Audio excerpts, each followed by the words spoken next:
Marks मेरे पिछले 10-12 test से 570 से 600 के बीच में आ रहे हैं। ओके। लेकिन मैंने ये सोचा था कि मैं मार्क्स अब मेरे इंक्रीज़ करूँगी, 600 प्लस कुछ लेके आऊँगी, क्योंकि कॉन्स्टेंटली यही चल रहा है पीछे से और मार्क्स अभी डिक्रीज होते जा रहे हैं। सर मान लो किसी का सिलेबस नहीं हुआ है, फिजिक्स में कुछ नहीं पढ़ा अभी तक, तो उसको कैसे तैयारी करनी चाहिए? अगर हम 10 घंटे रोज पढ़ना चाह रहे हैं तो स्टार्टिंग में हम बहुत जल्दी एग्जॉस्ट होने वाले हैं। टॉपर स्टूडेंट ऐसा नहीं करते हैं। सर अब बोर्ड्स भी आ रहे हैं और नीट भी है, तो मतलब अपना टाइम मैनेजमेंट कैसे करें फिर उस हिसाब से? एवरेज स्टूडेंट इन्फ्लुएंस हो गया और उसने टारगेट कर लिया कि आज तो मैं जाकर 50 सवाल कर दूंगा, लेकिन होते कितने हैं? 15 सवाल। बहुत सारे स्टूडेंट ऐसे होते हैं जिनको लगता है कि मैं टीचर्स को पढ़ा दूं, मल्टीपल टीचर्स को ढूंढने की कोशिश करते हैं। कौन से पॉइंट्स हैं जो एक एवरेज स्टूडेंट और टॉपर स्टूडेंट को डिफरेंशिएट करते हैं? हम सभी लोग नीट 2026 का एग्जाम देने जा रहे हैं और हम देख रहे हैं हमारे आसपास बहुत सारे टॉपर्स हैं। आखिर वो कौन से पॉइंट्स हैं जो एक एवरेज स्टूडेंट और टॉपर स्टूडेंट को डिफरेंशिएट करते हैं? देखिए, एक एवरेज स्टूडेंट बच्चों बहाने बनाता है, जबकि एक टॉपर स्टूडेंट बहाने तोड़ता है। एक एवरेज स्टूडेंट को मम्मी जगाती है, जबकि एक टॉपर स्टूडेंट को बच्चों उसके लक्ष्य, उसके टारगेट जगाते हैं। तो आइए अपन डिस्कस करते हैं कुछ ऐसी ही 10 सीक्रेट हैबिट्स के बारे में जो टॉपर्स जनरली फॉलो करते हैं और एवरेज स्टूडेंट वो नहीं करते हैं। तो सबसे पहली अपन बात करते हैं, सबसे पहली जो हैबिट है बेटा वो है गोल।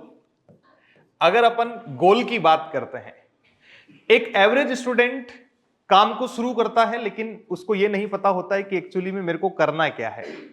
मैंने नीट की तैयारी चुनी है, आखिर मेरे को पढ़ना कैसे है, इस गोल तक पहुंचना कैसे है।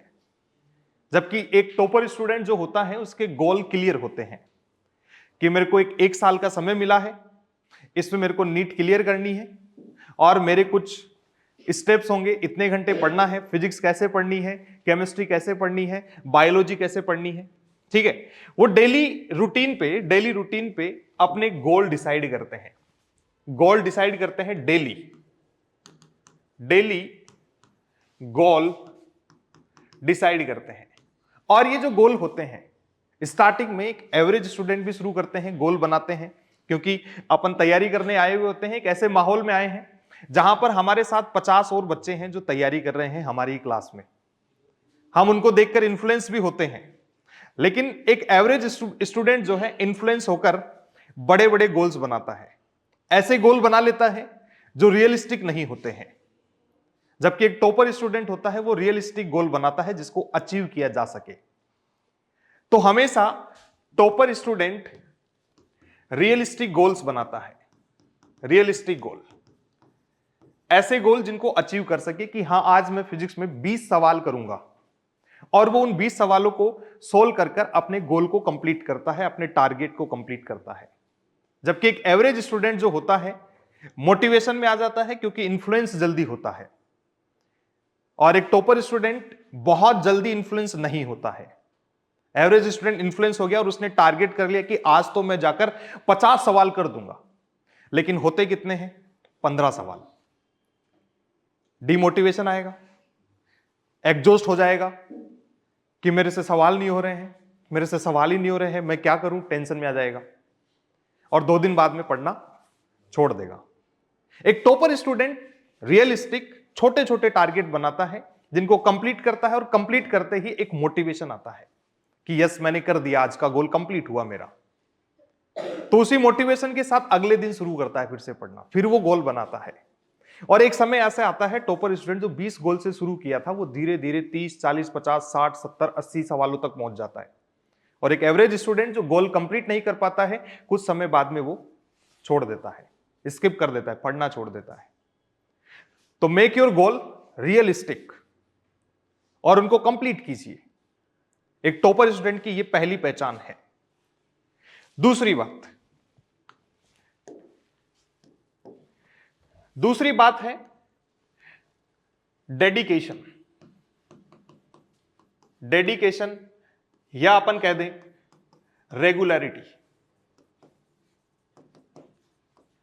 एक एवरेज स्टूडेंट क्या करता है कि भाई आज हमारे टीचर ने एक मोटिवेशनल कहानी सुनाई है, हमारे अंदर हमारे लक्ष्य को पाने के लिए, हमारे टारगेट को नीट पास करने की एक आग पैदा कर दी है।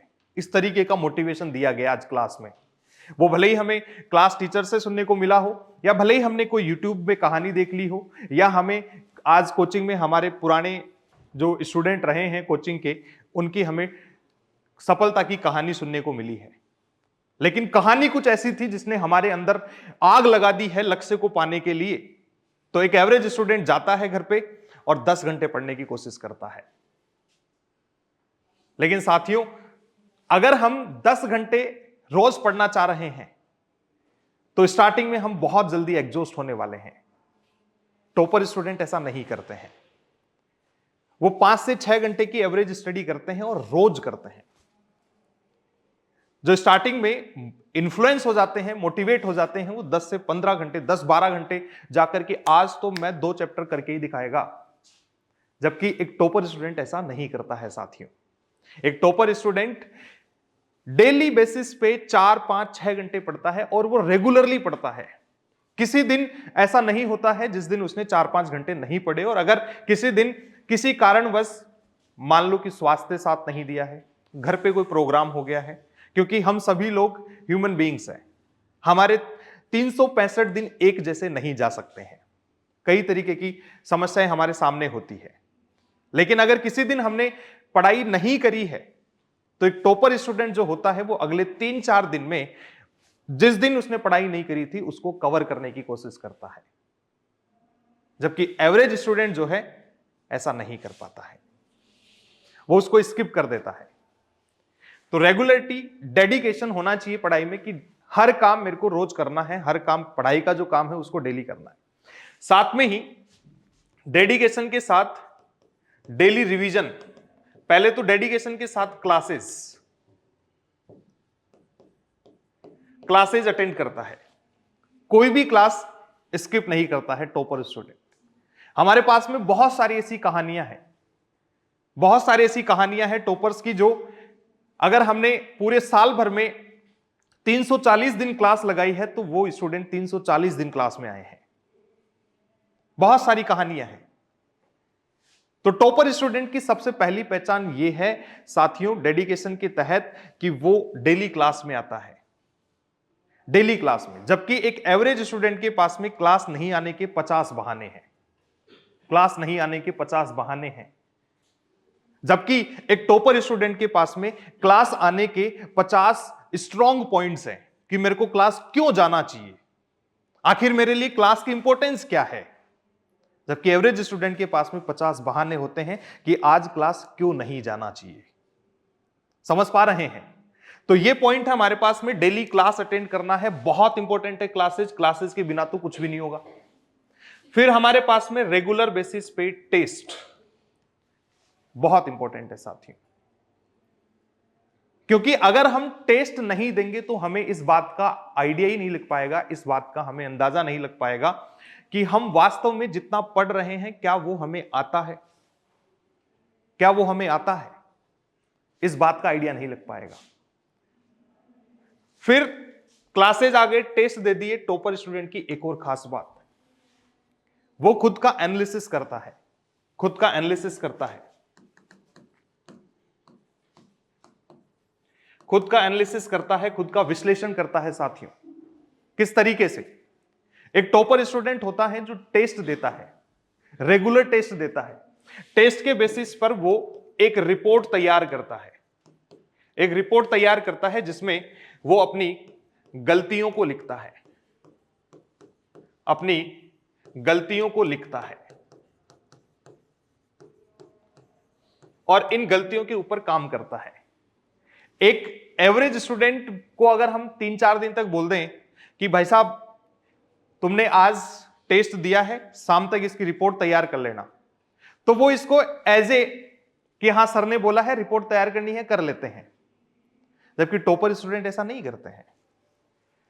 टॉपर स्टूडेंट इसको अपनी हैबिट में लेके आते हैं, वो इसको एक जिम्मेदारी समझते हैं कि हाँ एक्चुअली में मेरा खुद का टारगेट है, मेरा खुद का लक्ष्य है, तो इसको मेरे को जिम्मेदारी पूर्वक कंप्लीट करना है, मेरी गलतियां ढूंढनी है और गलतियों के ऊपर काम भी करना है। तो गलतियां ढूंढ के गलतियों को सही करने के तरीके ढूंढता है, सही करने के तरीके, सही करने के तरीके खोजता है। और अगला टेस्ट जब भी होता है उस टेस्ट में वो अपने back of the mind clear रखता है कि एक्चुअली में मेरे से क्या गलतियां हो रही है। साथियों, हम सबको पता है एक टाइम था जब विराट कोहली को कितने लोग जानते हैं, हैंड रेज करेंगे। तो विराट कोहली एक बहुत ही फेमस जाने माने क्रिकेटर है, उसको भारत ही नहीं पूरा विश्व विराट कोहली को जानता है। एक समय था विराट कोहली का कि वो जब कभी भी मैच खिला दो सेंचुरी मार देते थे, लेकिन बीच में एक बहुत बुरा दौर भी आया साथियों, एक बहुत बुरा दौर आया जिसमें विराट कोहली की परफॉर्मेंस एकदम जीरो हो गई। वो 20-30 रन भी बनाते तो रोज क्रिटिसाइज किया जाता, लोग बोलते थे कि संन्यास ले लेना चाहिए, ये कर देना चाहिए, वो कर देना चाहिए। लेकिन साथियों, विराट कोहली ने कंटिन्यूअसली प्रैक्टिस करी, रोज प्रैक्टिस करते थे। प्रैक्टिस क्यों करते थे? क्योंकि प्रैक्टिस से पता लगता था कि एक्चुअली में मेरी गलतियां क्या है, और वो उन गलतियों के ऊपर काम करते थे। अपने पुराने जो मैच खेलते थे, सेंचुरी लगाते थे, उनको देखते थे। अगर आज किसी मैच में आउट हो गए तो वीडियो को दोबारा जाकर देखेंगे कि आज मैं आउट हुआ, कौन सी बॉल पर आउट हुआ, वो मेरी कमजोरी है। वो जाकर 2-2 घंटे तक पसीना बहाते थे, नेट प्रैक्टिस करते थे कि अगले मैच में ऐसी बॉल आएगी तो इससे मैं आउट नहीं होऊंगा, प्रैक्टिस करते थे। तो साथियों, ये जो गलतियां हैं इनको सही करने के तरीके घर पर जाकर खूब सारी प्रैक्टिस कीजिए, खूब प्रैक्टिस कीजिए, गलतियों को कम करने के चांसेस ढूंढिए कि बहुत कम गलती हम करें एग्जाम में। क्योंकि अगर हम देखें तो एग्जाम में हम जितना पढ़ के गए हैं, अगर उतना आउटपुट लेना है तो गलतियां मिनिमम होनी चाहिए। हमारे कम से कम 20 से 30 मार्क्स इसलिए कम हो जाते हैं क्योंकि हम गलतियां कर रहे हैं, और ऐसी गलतियां कर रहे हैं जो हमारे एकेडमिक्स से रिलेटेड ही नहीं है, हमारे कंसेप्ट से रिलेटेड ही नहीं है। हम सवाल जल्दी जल्दी में पढ़ दिए, डेटा गलत पढ़ दिए, कैलकुलेशन सही नहीं किए हैं, ओएमआर गलत भर दिए हैं, टाइम मैनेजमेंट सही से नहीं कर पाए हैं। ये ऐसी गलतियां हैं जिनका हमारे कॉन्सेप्ट से कोई लेना देना नहीं है, हम कितना पढ़ के आए हैं उससे कोई लेना देना नहीं है। ये वो गलतियां हैं साथियों जो थोड़ा सा अटेंशन मांगती है, और ये गलतियां ढूंढने से मिलती है। हम पेपर दे के आ जाते हैं, पेपर को फेंक देते हैं, अगले पेपर को फिर देने जाते हैं, हमें पता ही नहीं था पिछले पेपर में हमने क्या गलतियां करी है, हम रिपीटेडली उन गलतियों को करते जा रहे हैं। साथियों, ये सबसे बड़ी मिस्टेक है, और एक टॉपर स्टूडेंट इन मिस्टेक्स को लगातार परफॉर्म नहीं करता है, वो उनके ऊपर काम करता है। बहुत रेयरली तुम्हें सुनने को मिलेगा कि एक टॉपर स्टूडेंट की ओएमआर गलत भर गई होगी, बहुत रेयरली सुनने को मिला होगा ऐसा। जबकि एक एवरेज स्टूडेंट आए दिन बोलता है, सर वो मेरे 10 सवाल ओएमआर में गलत भर गए, सर मैंने सवाल को अच्छे से पढ़ा नहीं था, सर मेरी कैलकुलेशन मिस्टेक हो गई। एक टॉपर स्टूडेंट ऐसा कभी भी नहीं करता है। तो अपनी गलतियां ढूंढें, उनके ऊपर काम करें साथियों, ठीक है, और कोशिश करें कि हम भी टॉपर बने इन हैबिट्स के तहत। अपनी गलतियों को ढूंढें और उनके ऊपर काम करें। आगे अपन बात करते हैं 4 नंबर पर है टीचर्स पर अंधा विश्वास। टीचर्स पर अंधा विश्वास, the blind belief on teachers. ध्यान से समझेंगे साथियों, टीचर्स पर बहुत सारे तुमने विद्यार्थी ऐसे देखे होंगे। देखिए साथियों, हम पढ़ने आते हैं, पढ़ाने नहीं आते हैं, लेकिन हम क्लास में देखते हैं बहुत सारे स्टूडेंट ऐसे होते हैं जिनको लगता है कि मैं टीचर्स को पढ़ा दूं, ठीक है, मल्टीपल टीचर्स को ढूंढने की कोशिश करते हैं, मल्टीपल बुक्स ढूंढने की कोशिश करते हैं। लेकिन एक बात बहुत इंपॉर्टेंट है जो टॉपर्स की है, टॉपर हमेशा तुम देखना तुम्हारी क्लास में रेगुलरली मिलेगा, और जो टीचर ने बोल दिया उसको करना ही है बस। टीचर ने बोल दिया 1 + 1 = 3 होता है, तो वो घूम घूम के बताएगा 3 ही होता है, 3 ही होता है, ये 2 नहीं होता है। हमारे सर ने बोला है ये 3 है, तो वो 3 ही होता है साहब। जबकि एवरेज विद्यार्थी लगातार इसको प्रूव करने की कोशिश करेगा, नहीं भाई ये 2 होता है, और इसके लिए वो 5 अलग अलग सोर्स ढूंढ के लेके आएगा कि देखो 2 होता है। जबकि टॉपर स्टूडेंट ऐसा नहीं करता है। 1 + 1 = 3 मीन्स एक 3 होता है। मतलब एक छोटा सा एग्जाम्पल है, इस तरीके का विश्वास, बिलीफ सिस्टम वो क्रिएट करते हैं। हम कई बार मल्टीपल टीचर्स की खोज में अपना लक्ष्य भूल जाते हैं। हम एक ही टॉपिक को 5 जगह से पढ़ने की कोशिश करते हैं। अगर हमने एक जगह से 1 घंटे पढ़ाई करी है तो एवरेज हमने एक ही टॉपिक को पढ़ने के लिए 5 घंटे लगा दिए हैं और 5 अलग अलग तरीके ढूंढ लिए जिससे हमें पता ही नहीं है अब हमें करना क्या है। बहुत सारे कंफ्यूजन क्रिएट हो गए हैं, बहुत सारी चीजें माइंड में चल रही कि एक्चुअली मैम मेरे को पढ़ना कहां से चाहिए। तो 15 से 20 दिन वो इसी चीज में खत्म कर देता है कि मेरे को पढ़ना कहां से चाहिए, क्या पढ़ना चाहिए, कैसे पढ़ना चाहिए। साथियों, टॉपर स्टूडेंट ऐसा कभी नहीं करते हैं। वो एक बुक फॉलो करते हैं, एक टीचर को फॉलो करते हैं और पूरे साल वही करते हैं और रिपीटेडली वही काम करते हैं। तो हमेशा एक ब्लाइंड बिलीफ जो होता है भैया, ब्लाइंड बिलीव, अंधा विश्वास जो होता है उसको ध्यान में रखें। अंधा विश्वास जो होता है उसमें ध्यान में रखें कि हमें जो टीचर्स मिले हैं वो बेस्ट हैं, इनसे बढ़िया कोई टीचर नहीं है। जो बुक सर ने बता दी है उससे बढ़िया कोई बुक है ही नहीं। जो स्ट्रेटजी सर ने बता दी है उससे बढ़िया कोई स्ट्रेटजी नहीं है, क्योंकि साथियों वो कोई टीचर को अनुभव 10 साल का है, किसी टीचर को 20 साल का अनुभव है और वो 10-10 साल सिर्फ ऐसे ही नहीं आए हैं। बहुत सारे स्टूडेंट पढ़ाए हैं उन्होंने, तुम्हारे जैसे बहुत, जितने बच्चे क्लास में बैठे हुए हैं उससे 3-4 गुना बच्चे उनके पढ़ाए हुए जो हैं मेडिकल कॉलेज में हैं, या बहुत सारे बच्चे ऐसे होते हैं जो किसी टीचर से पढ़कर हॉस्पिटल तक चला रहे हैं। भाई जिन टीचर्स को 20 साल का अनुभव हो गया है तो उनके पढ़ाए हुए जो डॉक्टर्स हैं वो कम से कम 10-10 साल तो उनको सेवा करते हुए हो गई है। तो ध्यान से सुने, हमें विश्वास का एक सिस्टम बनाना होता है। फिर आगे हम बात करें, आगे अपन बात करते हैं साथियों, आगे अपन बात करते हैं, अगला जो पॉइंट है 5 नंबर पर अपन बात करते हैं डिस्ट्रैक्शन। डिस्ट्रैक्शन वाले पॉइंट पर अगर हम बात करें तो साथियों डिस्ट्रैक्शन की बात करते हैं, सबसे पहले हमारे पास में आता है मोबाइल फोन, सोशल मीडिया। एक टॉपर स्टूडेंट जो होता है वो अगर मोबाइल फोन काम में ले रहा है या सोशल मीडिया भी यूज कर रहा है तो वो अपने फ्री टाइम में वो इसको बहुत सेकेंडरी पे रखता है कि हाँ पहले मेरे 6 घंटे की पढ़ाई का मेरा टारगेट है, वो गोल कंप्लीट कर लेता हूं। और क्योंकि उसके गोल रियलिस्टिक है तो वो टाइमली अपने गोल क्रिएट करता है, बहुत खुश रहता है, मोटिवेशन रहता है, हैप्पीनेस रहती है और खुशी खुशी से वो अपने मोबाइल फोन को फिर आधा घंटा या 1 घंटा काम में लेता है। उसको फ्री माइंड से मोबाइल फोन चला रहा है, कोई दिक्कत नहीं है, फ्री माइंड से पढ़ाई कर रहा है और पढ़ते समय मोबाइल फोन बहुत दूर है। एक एवरेज स्टूडेंट जो होते हैं, आजकल रील स्क्रॉल करने का समय आ गया है और आजकल तो मेटा ने ऑटो रील स्क्रॉल भी इनेबल कर दिया है। तो जो एक काम एवरेज विद्यार्थी करता था बैठे बैठे रील स्क्रॉल करने का काम, अब तो वो भी विद्यार्थी का नहीं रहा है, वो भी मेटा खुद करके देता है।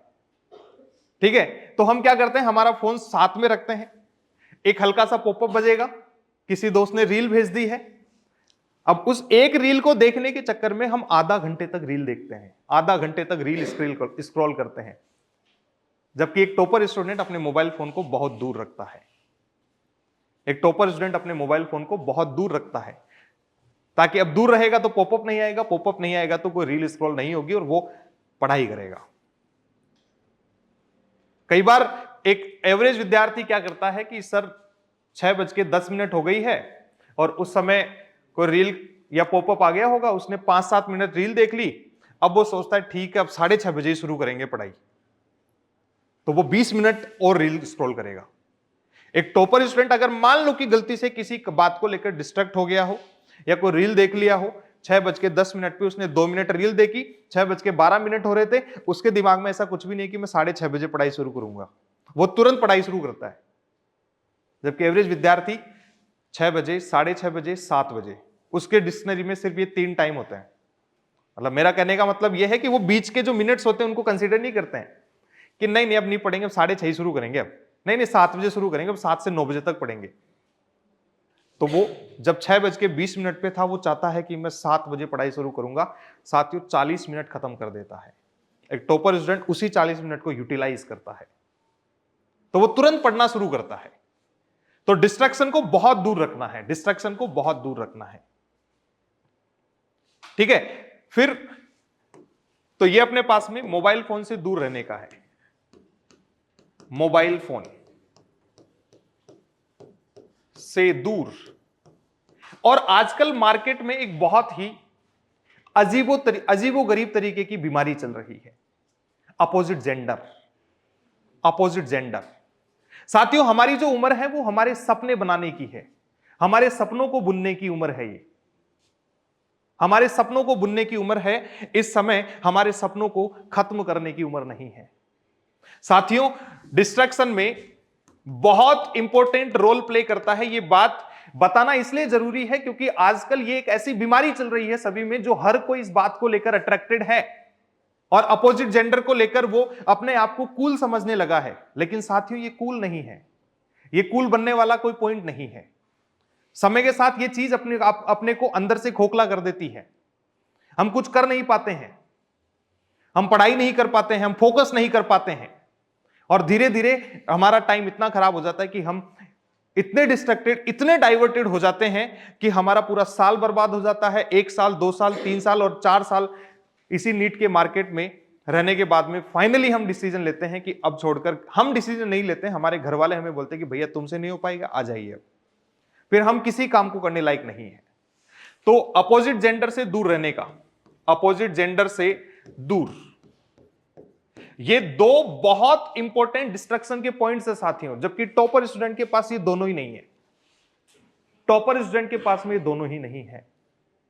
तो अपने आप को बनाने की कोशिश कीजिए, अपने आप को बिगाड़ने की कोशिश मत कीजिए। टॉपर स्टूडेंट हमेशा बनाने की कोशिश करता है। तो अपने आप को बनाइए, मोबाइल फोन से दूर रहिए, अपोजिट जेंडर से दूर रहिए साथियों। बहुत इंपॉर्टेंट पॉइंट है ये। फिर 6 नंबर पर हम बात करते हैं साथियों,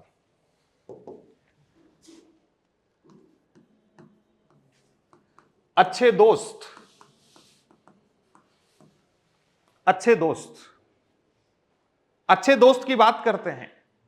अच्छे दोस्त होना बहुत जरूरी है, बहुत जरूरी है। मैंने एक स्टूडेंट से पूछा है कि दोस्त जरूरी है कि नहीं है, तो एक स्टूडेंट ने बहुत अच्छा रिप्लाई दिया कि सर दोस्त बहुत जरूरी है। मैंने पूछा क्यों? कि सर कई बार बहुत सारे पॉइंट्स हमारे ऐसे होते हैं कि हम घर वालों को नहीं बता पाते हैं। बहुत सारे पॉइंट्स ऐसे होते हैं जो हम घर वालों के साथ डिस्कस नहीं कर पाते हैं, क्योंकि एक्चुअली में उनको नहीं पता है कि फिजिक्स में क्या चल रहा है, केमिस्ट्री क्या होती है, बायोलॉजी क्या होती है, इसमें किस तरीके से पढ़ाई करनी होती है, कितने घंटे पढ़ने होते हैं, पीवाईक्यूज की क्या इंपॉर्टेंस है, टेस्ट पेपर अगर खराब हो गया है तो मेरी गलतियां कैसे सुधारूं, उन गलतियों को सुधारने के तरीके मेरे साथ में जो तैयारी कर रहा है उस दोस्त के पास में ज्यादा है। कभी मेरे कम नंबर आए हैं तो मेरे को मेरा साथ का दोस्त है वो मेरे को संभालने की कोशिश कर रहा है, मेरे को मोटिवेट करने की कोशिश कर रहा है, मेरे को वो सारे आयाम दे रहा है जो मेरी सफलता के लिए इंपॉर्टेंट है।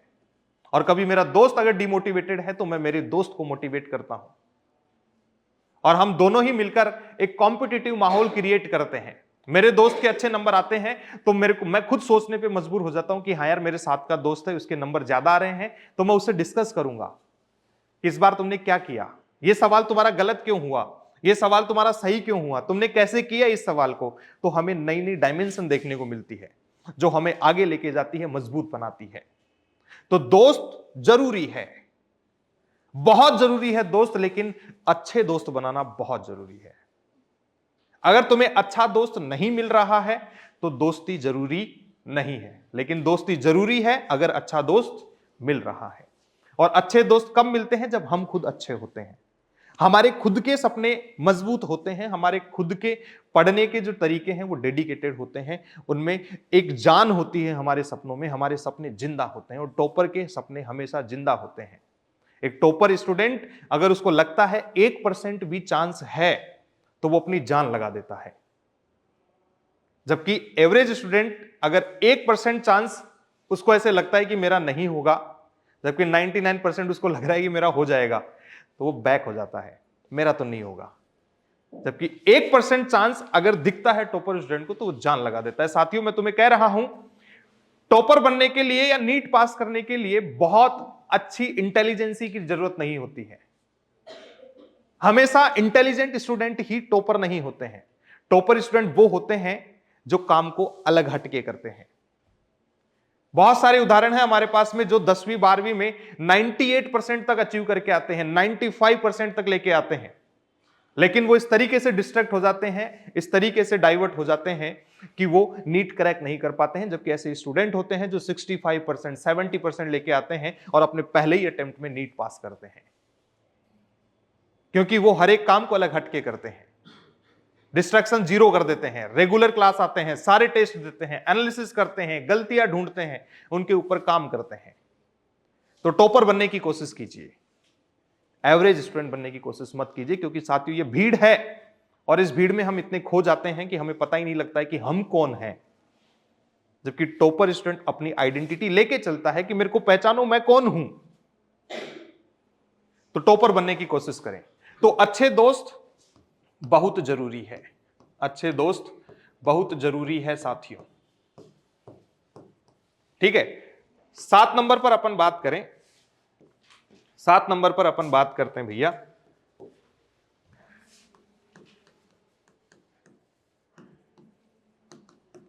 मेडिटेशन।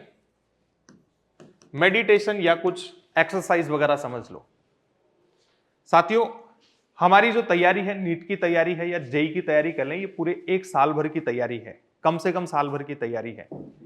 इसमें हम अपने आप को मेंटेन करेंगे, हमारा शरीर जो है हमारे साथ रहे, इसमें किसी तरीके का हमें कभी बहुत बीमार ना हो जाए, हमारा इस मेंटल स्टेबिलिटी बहुत जरूरी है, कंसंट्रेशन बहुत जरूरी है। साथियों ये सारी चीजें होने के लिए हमें डेली बेसिस पे 15 से 20 मिनट या 20 से 25 मिनट मेडिटेशन, एक्सरसाइज, रनिंग वगैरह इन सब चीजों को इन्वॉल्व करना चाहिए। और बहुत सारे टॉपर स्टूडेंट इन सब कामों को करते हैं, मेडिटेशन करते हैं, एक्सरसाइज करते हैं, उनका माइंड शार्प होता है, स्टेबिलिटी रहती है, डिस्ट्रैक्शन खत्म हो जाता है, ब्लड सर्कुलेशन अच्छा रहता है।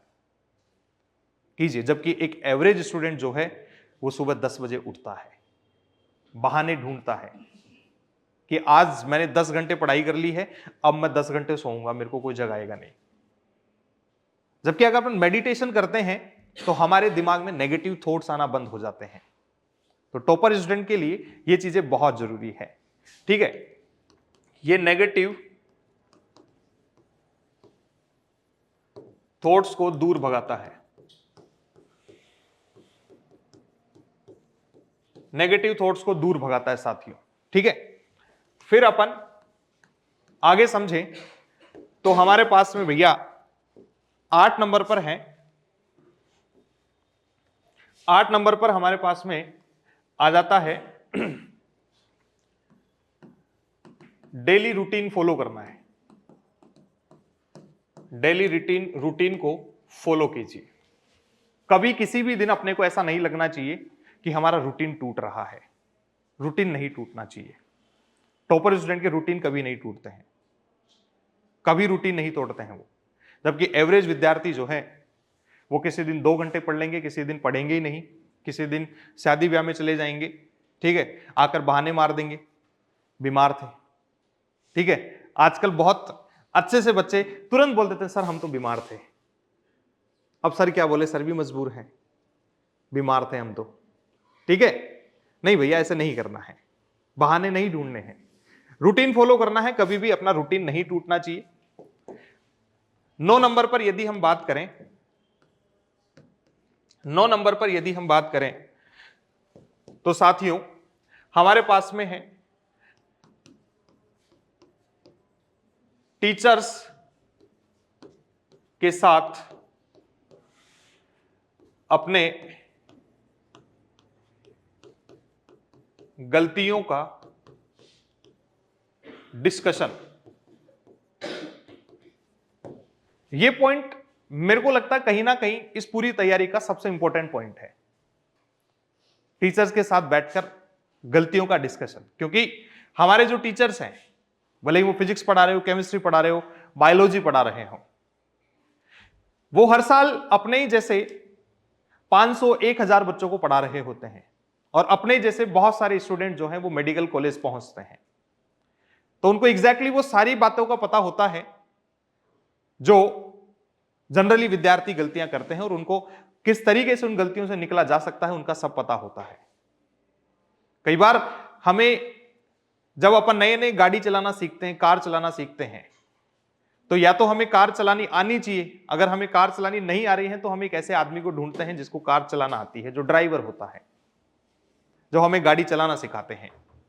वो हमें लगातार बताते हैं कि ब्रेक कब लेना है, गियर कब चेंज करना है, एक्सेलरेटर कब लेना है, इंडिकेटर कब काम में लेना है, साइड मिरर्स को कैसे काम में लेना है। ये सारी बातें वो आदमी हमें बताता है जिसको पहले से नॉलेज है, जो इन सारे चीजों के होकर गुजरे हैं। कई बार हमसे सवाल नहीं बनते हैं, कई बार हमें यह तरीका नहीं मिलता है कि सवाल को कैसे पढ़ना चाहिए, उसको इंप्लीमेंट कैसे करना चाहिए, डायग्राम के क्या इंपॉर्टेंस है, कैलकुलेशन मिस्टेक्स को कैसे कम की जाए। एक टॉपर स्टूडेंट कंटिन्यूअसली अपने टीचर्स के साथ कांटेक्ट में रहते हैं।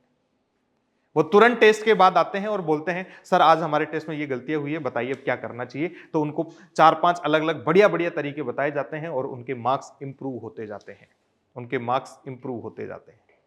ठीक है, 10 नंबर पर हमारे पास में साथियों मोटिवेशन। मोटिवेशन मोटिवेशन यहां पर मैं मोटिवेशन नहीं बताना चाहूंगा तुम्हें कि तुम मोटिवेट हो किसी की कहानी से, मोटिवेट हो जाओ तुम यूट्यूब पे कोई इन्फ्लुएंसर को सुन के, मोटिवेट हो जाओ तुम अपने टीचर से कोई मोटिवेटेड कहानी सुन के। मैं यहां पर मोटिवेशन की बात करूंगा साथियों, हम जब तैयारी करने आते हैं तो हमारे मार्क्स कभी 200 नंबर आ रहे हैं, कभी 250 नंबर आ रहे हैं। हमने बहुत कम से शुरुआत करी है, जबकि बहुत सारे स्टूडेंट ऐसे होते हैं जो शुरुआत करते हैं 500 से, 550 से।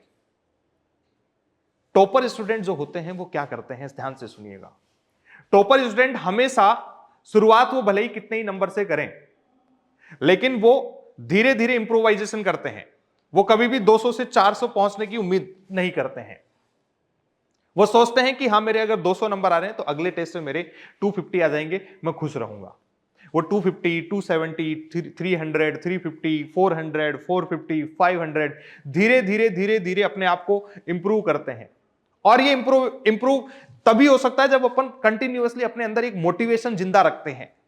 अच्छा, इस दौरान बहुत बार ऐसे होता है कि हम 300 से वापस 250 पे आ जाएंगे, तो बहुत कम नंबर आने पर भी ये डीमोटिवेटेड नहीं होते हैं, मोटिवेशन रखते हैं कि हाँ कोई दिक्कत नहीं है, कम आ गए हैं, कुछ गलतियां मैंने करी है, उन गलतियों पर काम करता हूं, फिर से बूस्ट करूंगा अगले टेस्ट में। और डेफिनेटली वो अगले टेस्ट में बूस्ट करता है। जबकि एक एवरेज स्टूडेंट जो होता है बहुत ज्यादा नंबर आने पर ओवर कॉन्फिडेंस में आ जाता है और कम नंबर आने पर इतना ज्यादा डिमोटिवेट हो जाता है कि वो अगले टेस्ट तक पहुंच ही नहीं पाता है। अगले टेस्ट को देने से पहले ही 10 दिन खराब कर चुका है, रोने लग गया है बैठ के। मैं बार बार कह रहा हूं, रोते वो लोग हैं जिनके सपने जिंदा नहीं होते हैं, जो कायर होते हैं, जिनके सामने मंजिल नहीं होती है। और जिनके सामने मंजिल होती है, जिनके सपने जिंदा होते हैं, वो हमेशा मोटिवेटेड रहते हैं और हर एक काम को एक नई एनर्जी के साथ करना चाहते हैं। और टॉपर स्टूडेंट एग्जैक्टली वैसा ही करते हैं। तो मोटिवेशन हमेशा हमें बना के रखना है। ये आखिरी वाला पॉइंट बहुत इंपॉर्टेंट है, क्योंकि हमारी जो जंग है भैया वो एक दिन की नहीं है, एक महीने की नहीं है, ये पूरे 1 साल की जंग है, जिसमें हम पूरे सर्दी, गर्मी, आंधी, बरसात, सारे मौसम परिवर्तित हो जाते हैं। तो हम तो इंसान हैं साथियों, हमारे सामने भी कई तरीके की समस्याएं आती हैं, लेकिन हमें हर एक समस्या से जूझ के मोटिवेशन को हमेशा बनाना रखेगा। ये मोटिवेशन हमेशा बना हुआ होना चाहिए हमारे पास में, सपने को अचीव करने का। हमारे पेरेंट्स ने जो सपना देखा है, हमने जो सपने देखे हैं, उनको अचीव करने का हमारे पास में मोटिवेशन होना चाहिए। और टॉपर स्टूडेंट हमेशा इन बातों का ख्याल रखता है साथियों। तो ये कुछ टॉपर्स की 10 अच्छी हैबिट्स थी जो टॉपर को एक एवरेज स्टूडेंट से अलग करती हैं, और एक एवरेज सा विद्यार्थी किस तरीके से इन हैबिट्स को फॉलो करते हुए एक टॉपर स्टूडेंट बनता है, और किस तरीके से एक टॉपर स्टूडेंट इन सारी गलतियों को अवॉइड करके एक एवरेज स्टूडेंट की तरफ चला जाता है। तो साथियों, अब जो समय बचा है उसमें हमें खुद को डिसाइड करना है कि हमें टॉपर बनना है कि हमें एवरेज बनना है। तो बताइए कितने लोग हैं जो टॉपर बनना चाहते हैं, कितने विद्यार्थी हैं जो टॉपर बनना चाहते हैं। तो साथियों, हमें हमारे काम को अलग से करना पड़ेगा, और ध्यान रखना है हमें सुबह मम्मी ना जगाएं, हमें हमारे सपने जगाएं। हमारी माताजी ना आए हमें जगाने के लिए, हमारे सपने जगाएं हमें, हमारे लक्ष्य, हमारे जो संघर्ष हैं, कुछ अचीव करने के जो टारगेट है, हमारे अचीव करने का जो हमारा हम जिस लक्ष्य के लिए कटिबद्ध हैं, वो चीजें हमें आकर जगाएं। ठीक है बच्चों, तो ये सारे काम हमें करने हैं और एक टॉपर स्टूडेंट बन के दिखाना है, अपनी एक आइडेंटिटी जनरेट करनी है और इस आइडेंटिटी के लिए हमें बहुत मेहनत करनी पड़ेगी और मेहनत करने के लिए हम सभी लोग तैयार हैं। ठीक है, कुछ डाउट हो कि सर कैसे पढ़ना चाहिए, किसी प्लानिंग को लेकर, किसी हैबिट को लेकर, या किसी भी तरीके की कोई भी दिक्कत परेशानी किसी बच्चे को लगती है कि कोई भी किसी भी तरीके का सवाल है तो पूछ सकता है कोई भी स्टूडेंट। सर कई बार ऐसा होता है कि मॉड्यूल डीपीपी वगैरह आप जो बताते हो होमवर्क भी हो जाता है, लेकिन जब पेपर का टाइम आता है तो उसी टाइम पे वैसे ही सवाल बिल्कुल गलत हो जाते हैं और डिमोटिवेशन इस तरीके से आता है कि अब तो कुछ नहीं, सर ने बताया तो समझ नहीं आया, या फिर कुछ क्या गलती हो रही है कुछ समझ ही नहीं आता। देखिए बेटा, कई बार क्या हम लगातार एक काम करते हैं, हम घर पे बैठते हैं, सवाल लेते हैं, सवालों को लगातार करते जाते हैं। अब कोई सवाल हम 5 मिनट में सोल्व कर रहे हैं, किसी सवाल को हम 10 मिनट में सोल्व कर रहे हैं, किसी सवाल को हम घर पे बैठ के 15 मिनट में सोल्व कर रहे हैं। एग्जाम में कोई सवाल गलत क्यों होता है? क्योंकि हम वहां पर टाइम बाउंडेड हैं, हमारे ऊपर एक घड़ी है, एक समय है जो लगातार टिक टिक टिक टिक करके चल रहा है। हमें जो चीजें सोचनी चाहिए किसी सवाल के इर्द गिर्द, वो टाइम जो है हमारे ऊपर लगातार बोल रहा है कि भैया टाइम हो रहा है, टाइम हो रहा है, टाइम हो रहा है, जल्दी करो। तो हम उस सवाल को सही से सोच नहीं पाते हैं, हमें कौन सा फॉर्मूला लगाना चाहिए उसके ऊपर अपना दिमाग जा ही नहीं पाता है। तो इन सभी चीजों को अपने को अवॉइड करने के लिए जब अपन घर पे प्रैक्टिस करते हैं तो हमें दिन में कम से कम 1 घंटे या आधा घंटे तक टाइमर लगाकर प्रैक्टिस करनी चाहिए। जितना समय एग्जैक्टली नीट में हमें मिलता है उतने ही समय में हमें प्रैक्टिस के लिए सवाल चूज करने हैं।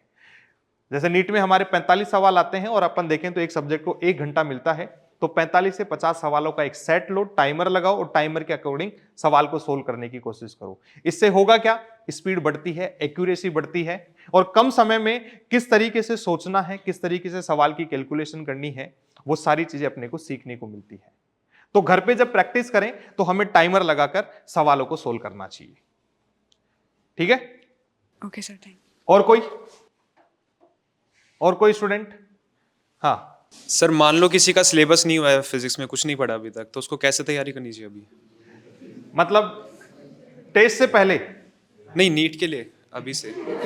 सवाल मेरे को क्लियर नहीं, एक बार दोबारा से रिपीट। सर किसी ने फिजिक्स में कुछ नहीं पढ़ा है, फिजिक्स में कुछ नहीं पढ़ा नीट तो से जस्ट पहले या तैयारी अभी से अच्छा अभी, हाँ 4 महीने बचे नीट में। ओके, अभी से कैसे प्रिपरेशन करनी चाहिए? अभी से कैसे प्रिपरेशन करें? देखिए, हमारे पास में अगर अपन फिजिक्स सब्जेक्ट की स्पेशली बात करें तो कुछ टॉपिक्स ऐसे हैं जैसे अगर मैं बात करें, हमारे पास में लगभग अब 4 महीने का समय है, 120 दिन हमारे पास में बचे हुए हैं।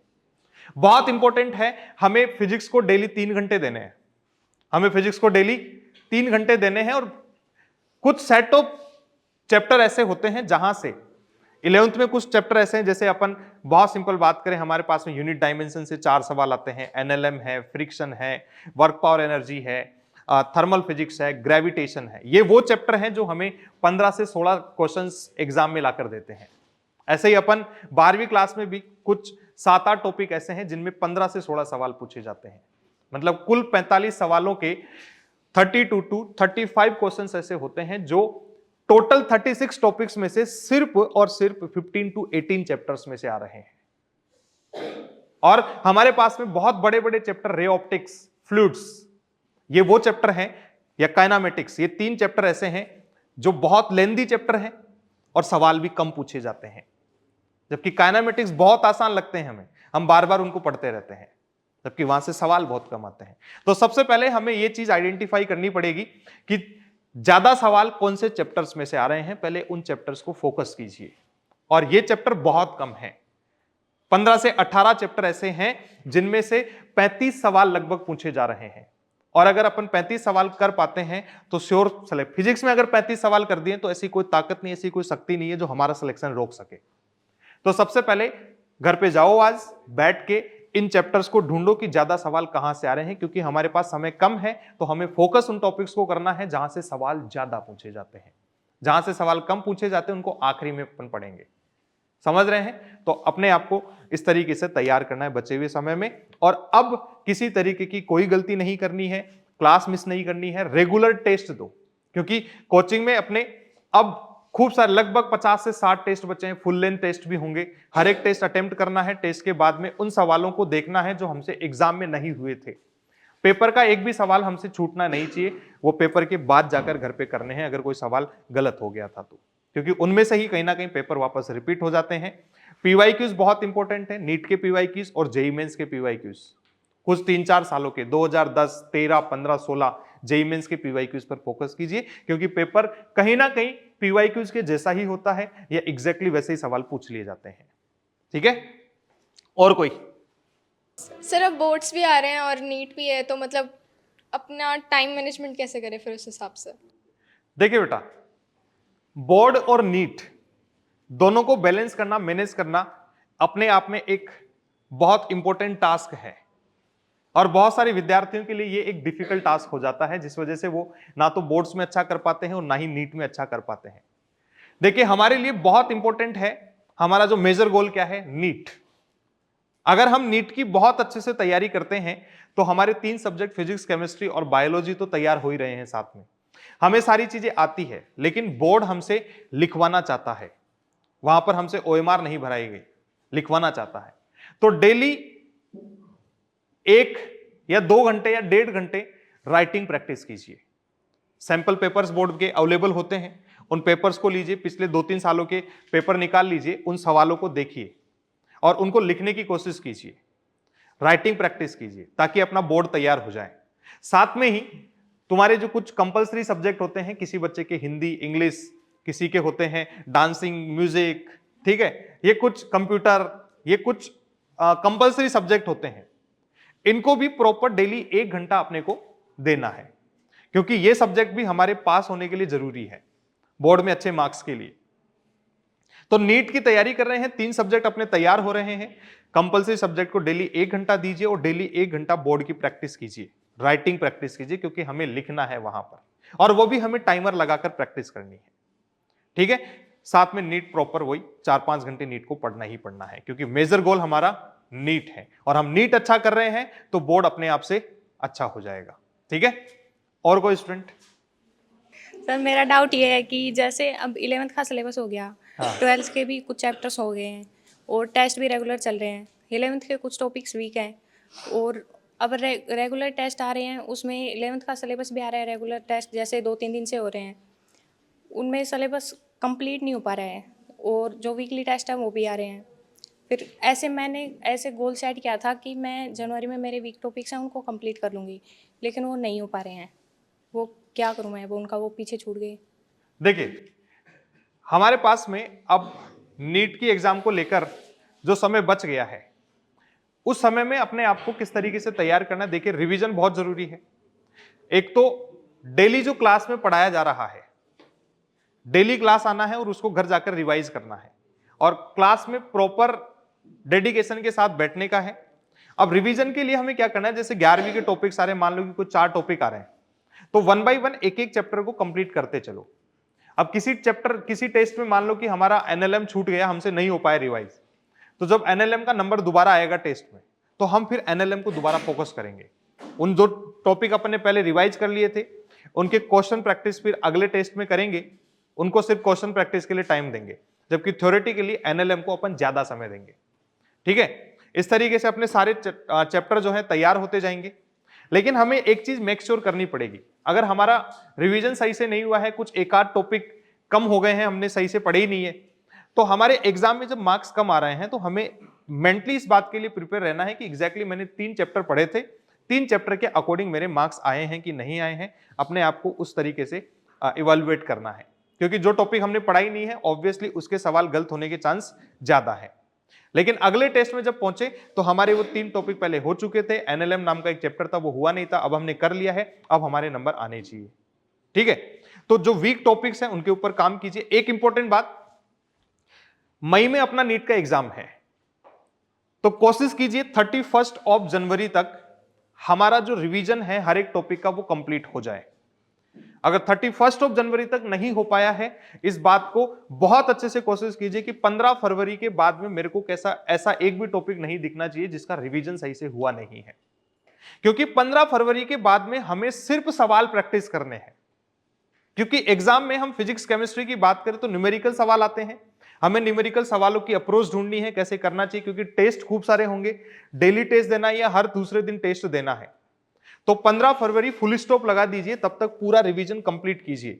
सारे फॉर्मूले किस तरीके से, कौन सा फॉर्मूला कहां काम में लेंगे, भले ही इस 15 फरवरी तक तुम्हारे किसी एक आध टेस्ट में तुम्हें कॉम्प्रोमाइज करना पड़ जाए, कम नंबर आ जाए, किसी टॉपिक को ज्यादा अच्छे से समझने के लिए उसके चक्कर में कोई टॉपिक छूट सकता है, लेकिन 15 फरवरी तक हमें सारी चीजें मैनेज करनी है, सारे बैकलॉग्स कंप्लीट करने हैं, सारे चैप्टर्स का रिवीजन करना है। और बहुत इंपॉर्टेंट चीज, फिर से जो अभी एक विद्यार्थी को बताया था कि वो टॉपिक्स ढूंढिए जिनसे सवाल ज्यादा पूछे जाते हैं, उन टॉपिक्स को ज्यादा समय दीजिए। फिजिक्स में स्पेशली बात करी, मैं फिजिक्स पढ़ाता हूं जैसे तुम लोगों को, तो फिजिक्स का मेरे को थोड़ा सा नॉलेज भी है, पेपर में किस तरीके के सवाल आते हैं, हर साल पेपर सोल्व करवाते हैं, देखते हैं। तो रे ऑप्टिक्स, फ्लूइड और काइनेमेटिक्स बड़े बड़े चैप्टर्स हैं, लेंदी चैप्टर हैं, पढ़ाते हैं तब क्लास में 20 लेक्चर लगते हैं रे ऑप्टिक्स में, जैसा कि अपन पढ़ भी रहे हैं। तो इन चैप्टर्स को अपन ज्यादा टाइम इन्वेस्ट ना करें, क्योंकि इनमें से सवाल कम आते हैं, समय बचेगा तो इन चैप्टर्स को अपन पढ़ेंगे। फ्लूइड्स में भी तुम देखते हो 15 दिन अपने को पढ़ाने में लग जाते हैं, बड़ा चैप्टर है। काइनेमेटिक्स भी बड़ा चैप्टर है, काइनेमेटिक्स में हमारे स्ट्रेट लाइन है, प्लेन है, रिलेटिव मोशन है, काइनेमेटिक्स ऑफ सर्कुलर मोशन है, ठीक है, बड़े चैप्टर हैं। तो हम कई बार इन चैप्टर्स को ज्यादा समय दे देते हैं, जबकि यूनिट डायमेंशन से 4 सवाल आते हैं, हम समय नहीं दे पाते इस चैप्टर को, और कई बार यूनिट डायमेंशन से ऐसा सिली सा सवाल पूछ लिया जाता है कि हम आंसर नहीं कर पाते हैं, क्योंकि हम सही से प्रैक्टिस नहीं करे थे। तो इस बचे हुए समय में आइडेंटिफाई कीजिए कौन से टॉपिक है जो ज्यादा स्कोरिंग है, पीवाईक्यूज लगाने की कोशिश कीजिए, जेई के, मेंस के, नीट के, ठीक है, प्रैक्टिस करें बेटा। एंड सर मार्क्स मेरे पिछले 10-12 टेस्ट से 570 से 600 के बीच में आ रहे हैं। कितने? 570 से 600 के बीच में। ओके। लेकिन मैंने ये सोचा था कि मैं मार्क्स अब मेरे इंक्रीज करूँगी, 600 प्लस कुछ लेके आऊँगी, क्योंकि कॉन्स्टेंटली यही चल रहा है पीछे से, और मार्क्स अभी डिक्रीज होते जा रहे हैं, तो वो बेटा वाला देखो, डिमोटिवेशन भी है। एक्चुअली में अभी जब अपन देख रहे हैं अपना 12वीं क्लास चालू हो गया है, पेपर का लेवल भी थोड़ा डिफिकल्ट हो गया है, ठीक है, तो जब अपने मार्क्स कम हो रहे हैं तो सबसे पहले ये देखो कि क्या पेपर का लेवल कैसा था, मेरी क्लास के क्या सभी बच्चों के मार्क्स गिरे हैं, क्योंकि अगर सभी बच्चों के मार्क्स गिरे हैं तो डेफिनेटली पेपर बहुत अच्छे लेवल का आया था, ठीक है। 2024 के अपन नीट की बात करें तो 650 कट ऑफ थी, 2025 के नीट की बात करें तो 520 नंबर कट ऑफ थी। अब ऐसा तो नहीं है कि मेरे तो पे नंबर ही कम आए हैं तो मेरा तो सिलेक्शन ही नहीं होगा, भैया सबका पेपर एक जैसा आता है, डिफिकल्ट पेपर सबके लिए होता है। अगर सबके मार्क्स कम हो रहे हैं और मेरे भी मार्क्स कम हुआ है तो कोई दिक्कत नहीं है, क्योंकि कट ऑफ ऑटोमेटिकली कम चली जाएगी, क्योंकि पेपर अच्छे लेवल का आया था।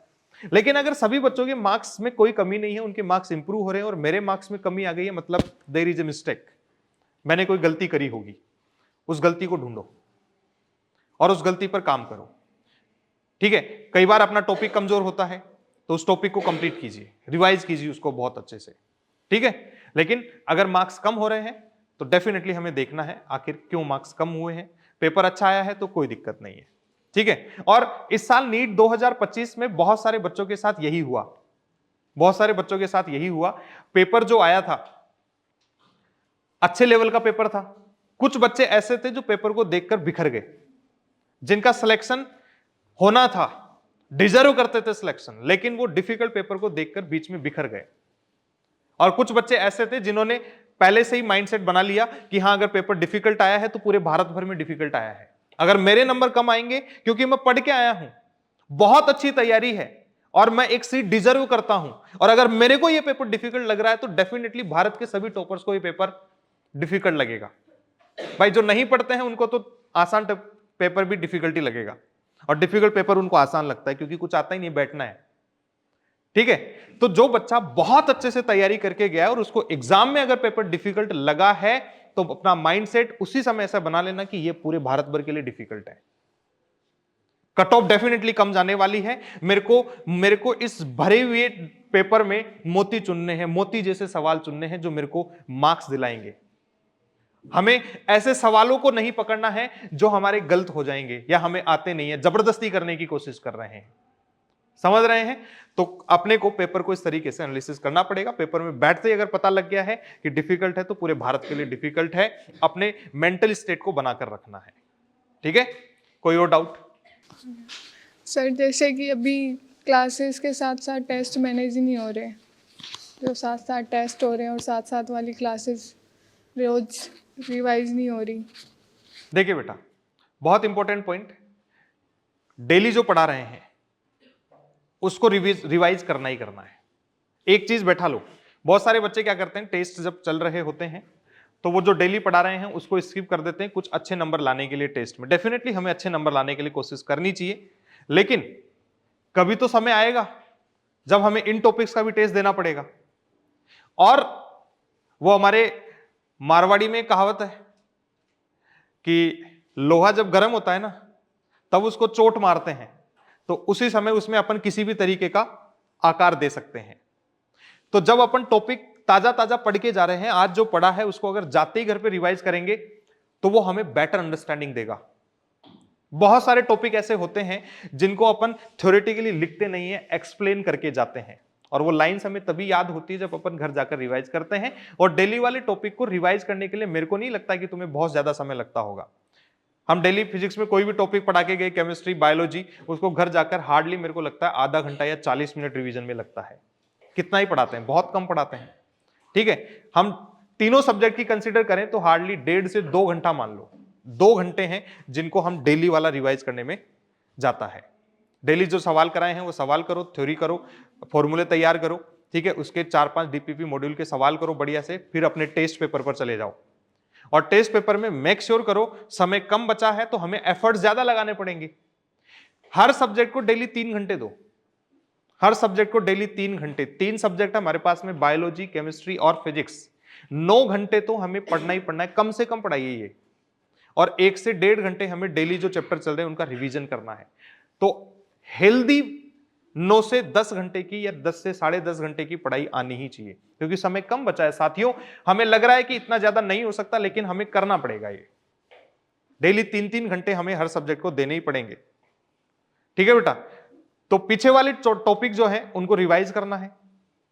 फिर मैं वही कह रहा हूं, 15 फरवरी से पहले सारे वीक टॉपिक्स को निपटाओ।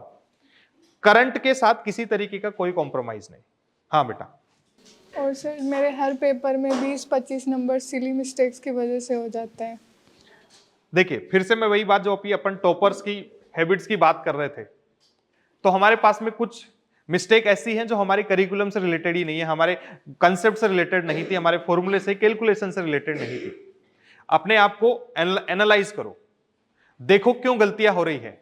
और गलतियों का कारण एक ही है, हम एग्जाम में टाइम बाउंडेड होते हैं, घर पे टाइम की कोई बाउंडेशन नहीं है। इस बचे हुए समय में मैंने बहुत बार बच्चों को क्लास में कहा है कि जब अपन सोते हैं, मान लो कि कोई स्टूडेंट 11 बजे सो रहा है, तो एग्जैक्टली 10 बजे कुछ 40-50 सवाल उठाओ और उस सोने से पहले वाला जो 1 घंटा है उसमें टाइमर के साथ उन 40-50 सवालों को लगाने की कोशिश करो। क्योंकि हम बहुत अच्छे से जानते हैं कि जो आखिरी वाला 1 घंटे का समय है सोने से पहले का, वो हम या तो घूम के बिताते हैं, या सोशल मीडिया पे रील स्क्रॉल करके बिताते हैं, या और किसी तरीके के हैबिट्स या कोई काम करने में अपन उसको बिता देते हैं। लेकिन उस 1 घंटे को यूटिलाइज करना है, जिसके लिए एक्स्ट्रा समय नहीं निकालना है, वो समय है हमारे पास में ऑलरेडी। 40-50 सवाल लगाओ, और उस टाइम बाउंडेशन में जो हमने लिया है उसमें ना तो हमें सॉल्यूशन देखना है, ना आंसर की देखनी है। स्पीड के साथ सॉल्यूशन करेंगे, उस कम समय में हमें फॉर्मूले भी याद करने हैं, सारी चीजें करनी है, तो एग्जाम में एग्जैक्टली जैसा होता है वही माहौल अपन डेली प्रैक्टिस कर रहे हैं।